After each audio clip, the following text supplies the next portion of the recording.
Let's continue to reflect on the developments in the Middle East and the impact on geopolitics. Senior researcher at the Mapungubwe Institute for Strategic Reflection, Jeenah, who was previously executive director of the Afro-Middle East Center, joins us now. Very good morning to you, Mr. Jeenah, and thank you so much for your time. Maybe just give us a quick reaction in terms of the scenes that we've been seeing, the US and Israel, and those airstrikes against Iran and the retaliation by Iran on US bases in the Middle East.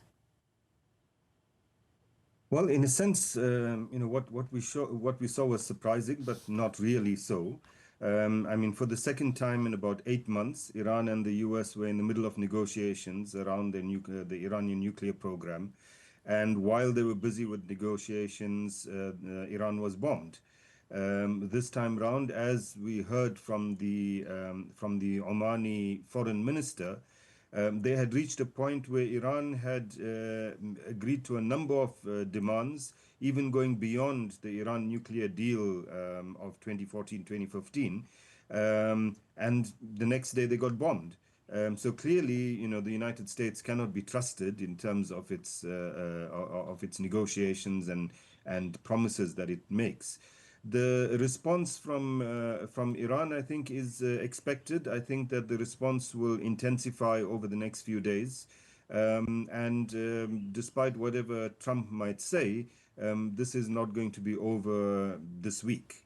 It seems like it's the beginning of a protracted war that could go on for weeks, maybe months, and potentially, a good part of the West Asia region could be drawn in. When you speak about that retaliation from Iran, I was watching an interview with one of the Iranian leaders, and he was speaking on an international news channel. And he spoke about how many of the countries in the Middle East were actually condemning Iran for their retaliation, as opposed to condemning the US and Israel for those initial attacks. Do you think that there's a view that sees the US differently in this situation? Well, I can understand these countries whose territories have been bombed. Clearly, the targets of the Iranian missiles have been American bases in these territories, and particularly American radars to kind of blind the American forces, Saudi Arabia, Bahrain, etc. So I can understand that kind of view there. But from the Iranian position, they need to, and they promised that if they were going to be attacked, they would attack the United States all over in the region, their bases in the region.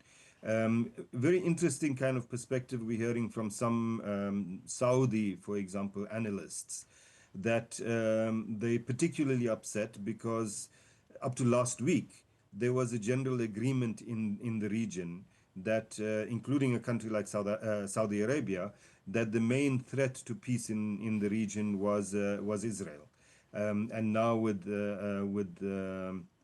Iran bombing in their territory, they're wondering whether that is still the case.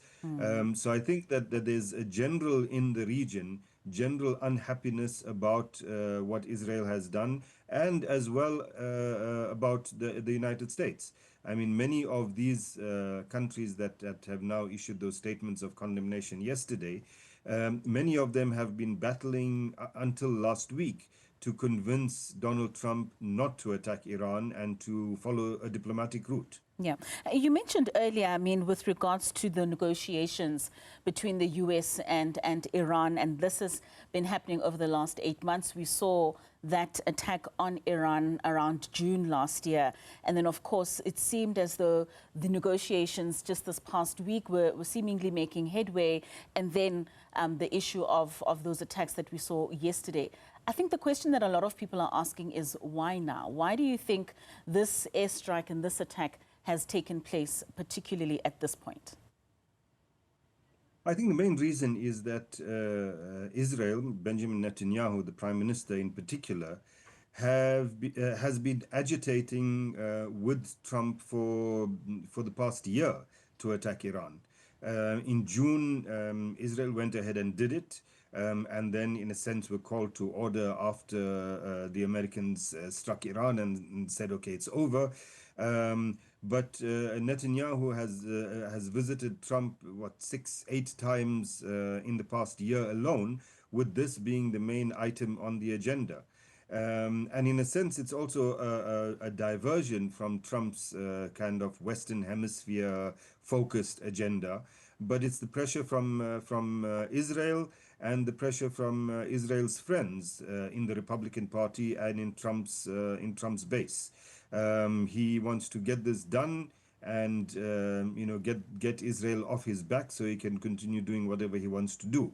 Unfortunately for him, it's not going to be that simple. And how extensive is this existential threat with regards to the nuclear and now the ballistic missiles, as well as the drones that are said to be in Iran? How much of a threat are these alleged weapons to the rest of the world, essentially? Well, the country that right now is facing an existential threat is Iran. As far as all of that is concerned, firstly, Trump has been talking absolute rubbish about the threat to the United States. Iran has no weapons that can reach the US. Secondly, Iran has repeatedly said, over 47 years, has repeatedly said that it has no desire to build a nuclear weapon. They put that in the front and center in the negotiations last year, May, June with the US. It was front and center in the JCPOA, the Iran nuclear deal, and front and center in this latest round of negotiations. That was the starting point, that Iran will guarantee that it will not build a nuclear weapon. So what kind of existential threat does it pose? As for its ballistic and other missiles, every state has the right to build its defensive capacity. Iran has not attacked Israel in the past 47 years directly. It has not attacked any other state directly. It has not started any wars. It's Israel that attacked Iran last year. It's Israel that currently is in a state of war with more than half a dozen, 7 or 8 countries in the region. So whose existential threat are we really talking about? Israel has just is still in the midst of committing a genocide in Gaza. There's an existential threat for Palestinians. All right, Jeenah, thank you so much for your reflections on this. We certainly will be keeping an eye on the story throughout the week. Thank you for your time and for joining us today.